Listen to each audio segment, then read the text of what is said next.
والصلاة والسلام على سيد المرسلين وخاتم النبيين محمد وآله وأصحابه أجمعين. أما بعد فأعوذ بالله من الشيطان الرجيم. بسم الله الرحمن الرحيم. لقد سمع الله قول الذين قالوا إن الله فقير ونحن أغنياء سنكتب ما قالوا وقتلهم الأنبياء بغير حق ونقول ذوقوا عذاب الحريق ذلك بما قدمت أيديكم وأن الله ليس بظلام للعبيد. صدق الله العظيम صدق रसूल नबी करीम। अल्लाह ताला जी ज़ात बाबरकात इरशाद फरमायो, बेशक ॿुधाई अल्लाह ताला जी ज़ात बाबरकात कौल उन शख़्सन जो जिन चयाऊं त बेशक अल्लाह ताला फ़क़ीर आहे ऐं असां गनी आहियूं। अनक़रीब लिखंदासीं असां उहो जो चयाऊं ऐं क़त्ल करणु उन्हनि जो नबीअनि खे बग़ैर हक़ जे। असां चवंदासीं त चखो साड़ींदड़ अज़ाब जो मज़ो सबबु उन शइ जे जो अॻे कयो हथनि तव्हांजनि ऐं अल्लाह ताला जी ज़ात बाबरकात पंहिंजे ॿानड़नि सां ज़ुल्म न कंदो आहे। हीअ आयत करीमा जो तर्जुमो आहे। हिन त आयत करीमा हिन आयत सबूरी जे शान नुज़ूल में हिकु दफ़े हज़रत अबू बकर सिद्दीक़ रज़ी अल्लाह ताला अन्हु यहूदियुनि जे जमात जे मथां गुज़रियो। उतां गुज़रियो त उन्हनि जे विच में उन्हनि जो हिकिड़ो फ़ख़ास नाले हिकिड़ो आलिम हुयो। उन्हनि खे उनजी दीन जूं ॻाल्हियूं ॿुधाए। हज़रत अबू बकर सिद्दीक़ रज़ी अल्लाह ताला खे इरशाद फरमायो, हे मौलवी साहिब, जॾहिं तव्हां तौरेत जे अंदरि इहो पढ़ियो आहे त असांजो आका मदीने वारो साईं हक़ ऐं सच जो नबी आहे, तव्हां उनजे मथां ईमान आणियो। छो नथा ईमान आणियो? तव्हां त ॼाण रखो था, तव्हांखे ख़बर आहे त आसमानी किताबनि में महबूब करीम सल्लल्लाहु अलैहि वसल्लम जो ज़िक्र मौजूदु आहे। त उन यहूदीअ हज़रत अबू बकर सिद्दीक़ रज़ी अल्लाह ताला अन्हु खे चवणु लॻो त असां कीअं अलाह जे मथां ऐं अलाह जे रसूल जे मथां ईमान आणियूं जो तव्हांजो अलाह जेको आहे सो पाण कर्ज़ु घुरे थो। क़ुर पाक में त मनज़ल्लज़ी युक़रिदुल्लाह क़र्ज़न हसना, उहो कहिड़ो आहे जेको अल्लाह ताला जी ज़ात बाबरकात खे सुहिणो कर्ज़ु ॾींदो। ऐं कर्ज़ु जेको आहे सो मुहताज घुरंदो आहे। सो तव्हांजे अलाह ते असां कीअं ईमान आणियूं जो ख़ुदि पाण उहो कर्ज़ु घुरे थो पियो। यानी अलाह जे शान में हुन बेअदबी कई। इन आयत करीमा जे कर्ज़ घुरण मां मतिलबु इहो आहे त कर्ज़ जो वापसि करणु जेको आहे सो वाजिबु आहे। कर्ज़ ज़रूरु मोटाए ॾिबो आहे। अल्लाह ताला जी ज़ात बाबरकात पाणनि खे इहा तरग़ीब ॾिए थो पियो त तव्हां जेकॾहिं रब जी राह में ख़र्चु कंदव त अल्लाह तव्हांखे ज़रूरु मोटाए ॾींदव। यानी इहो मतिलबु इहो आहे। पर हिन हज़रत अबू बकर सिद्दीक़ रज़ी अल्लाह ताला खे वराणियो त अल्लाह पाण चए थो पियो त मूंखे कर्ज़ु ॾियो, ऐं कर्ज़ु हमेशह मुहताज घुरंदो आहे। सो तंहिं करे असां मुहताज ख़ुदा जे मथां ईमान कीअं आणियूं? हाणे को बेअदब थींदो आहे त उहो बि क़ुर जो सहारो वठंदो आहे, दीन जो सहारो वठंदो आहे। हिन अलाह जे शान में बेअदबी अलाह जी आयत मां ॻोल्हे लॻा। हज़रत अबू बकर सिद्दीक़ रज़ी अल्लाह ताला खे जलाल अची वियो, उनखे हिकिड़ी ज़बरदस्त चपाट वहाए कढीसि। ताक़तवर त हज़रत अबू बकर सिद्दीक़ हो, हाणे कीअं उनजे अॻियां कुची सघे? हुन ख़ुदा जे शान में बेअदबी कई, उनखे चपाट वहाए कढियाईंसि।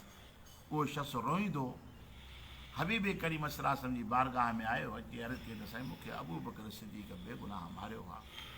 पाण फरमायो त हा उहो छो?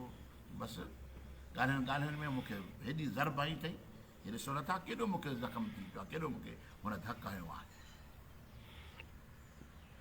हबीब करीम सल्लल्लाहु अलैहि वसल्लम जी ज़ात बाबरकात हज़रत अबू बकर सिद्दीक़ खे तलब फरमायो त अबू बकर तूं हिनखे चपाट वहाए कढी आहे, कंहिंजे मथां ज़्यादती न कजे, दस्त हथ पंहिंजो कंहिंजे मथां न वधाइजे। त अलाह ताला जी ज़ाते बाबरकात हिन क़ुर पाक जी आयत मुबारक खे नाज़िल फरमायो त अबू बकर सिद्दीक़ ग़लति कमु न कयो आहे। लक़द समी अल्लाह क़ौल लज़ीन क़ालू, बेशक अलाह ताला जी ज़ाते बाबरकात इन शख़्सनि जे कौल खे ॿुधाई जेके छा पिया चवनि त इन अल्लाह फ़क़ीरु व नहनु अगनिया, अलाह बेशक अलाह जेको आहे सो फ़क़ीर आहे, मुहताज आहे, सुञो आहे, ऐं असां जेके सो गनी आहियूं, जो असांखां अलाह ताला कर्ज़ु घुरे थो पियो। अबू बकर सिद्दीक़ जो इन में ॾोह न आहे, हिन बेअदबी कई आहे, गुस्ताखी कई आहे। अलाह ताला जी ज़ाते बाबरकात अॻिते इरशाद फरमायो, स नकुतुबु मा क़ालू, जेको हिननि चयो आहे इहो असां लिखी छॾियो। वक़तलहुमुल अंबिया बिग़ैर हक़, उहे जिन अलाह जे नबियुनि खे शहीद कयाऊं। यानी एॾा त गुस्ताख बेअदब हिकिड़ा तक़ज़ीब पिया कनि, हिननि त अलाह जे नबियुनि खे शहीद कयो आहे। अलाह ताला जी ज़ाते बाबरकात फरमायो इहो बि हिननि जे असां मथां हिननि जे लिखी छॾियो आहे। व नक़ूल ज़ूक़ुल अज़ाबिल हरीक़, ऐं असां हिनखे चवंदासीं त इन्हनि जे पादाश में, इन जे बदिले में हाणे साड़ींदड़ अज़ाब जो मसू चखो। ज़ालिक बिमा क़द्दमत अयदीकुम, सबबु इन शइ जे जो तव्हांजे हथनि जेको ख़ुदा जी तरफ़ जे अॻु में मोकिलियो आहे, पंहिंजे अमलनि जी जज़ा तव्हांखे मिली रही आहे। व अन अल्लाह लैस बिज़ल्लामिल लिल अबीद, अलाह ताला जी ज़ाते बाबरकात पंहिंजे बाननि सां कॾहिं बि ज़ुल्म न कंदो आहे। हीअ अदल जी तक़ाज़ा आहे। त अज़ीज़ान गिरामी, त हिन आयत करीमा जे अंदरि अलाह ताला जी ज़ाते बाबरकात उन कौल खे नक़ुल फरमायो जेको अलाह जे शान में, अलाह जे शान जे अंदरि हुननि बेअदबी कई, गुस्ताखी कई। हज़रत अबू बकर सिद्दीक़ रज़ियल्लाहु ताला खां इहो बर्दाश्त न थी सघियो त ख़ुदा जो शान जे अंदरि को बेअदबी करे मां उनखे ॿुधंदो रहां। या अहिड़ी तरह सां जेकॾहिं को अलाह जे नबी जे शान में बेअदबी करे थो, उनखे बि ॿुधणो न आहे। ख़ुदा जे बाननि जी, छो आम माण्हू जी गिला ॿुधण बि गुनाह आहे। गिला करे त गुनाहगार आहे, पर जेको गिला खे ॿुधे थो उहो बि गुनाहगार आहे। त पंहिंजे अख़लाक खे, पंहिंजे किरदार खे संभालणु घुरिजे। हबीब करीम सल्लल्लाहु अलैहि वसल्लम जी ज़ाते बाबरकात असांखे बाकिरदार बणाइण जे लाइ तशरीफ़ फरमा थिया त तव्हांजा अख़लाक, तव्हांजी सीरत, तव्हांजी सूरत जीअं सुहिणी आहे, सीरत बि सुहिणी हुजणु घुरिजे। त इंसानु पंहिंजे ज़बान खे सभ खां वधीक संभाले, ज़बान खे वधि में वधि संभाले, छोकी इहा ज़बान जेका आहे न वॾे कम वारी शइ आहे। इन ज़बान सां ठाहे बि सघे थो, इन ज़बान सां ठाहे बि सघे थो।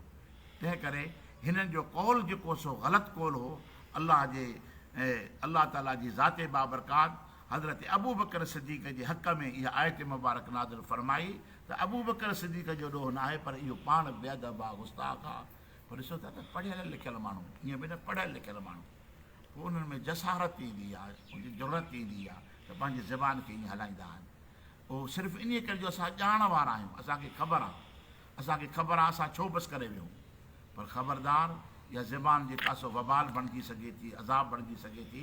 अलाह ताला जी ज़ाते बाबरकात फ़रत ख़ासि करे ख़ुदा जे शान में, अलाह जे नबियुनि जे शान में पंहिंजी ज़बान खे संभालियो। इहा ज़बान तव्हांजे लाइ तॾहिं थींदी जॾहिं अलाह जो हम्द पढ़ो, अलाह जी तस्बीह पढ़ो, अलाह जी तारीफ़ कयो।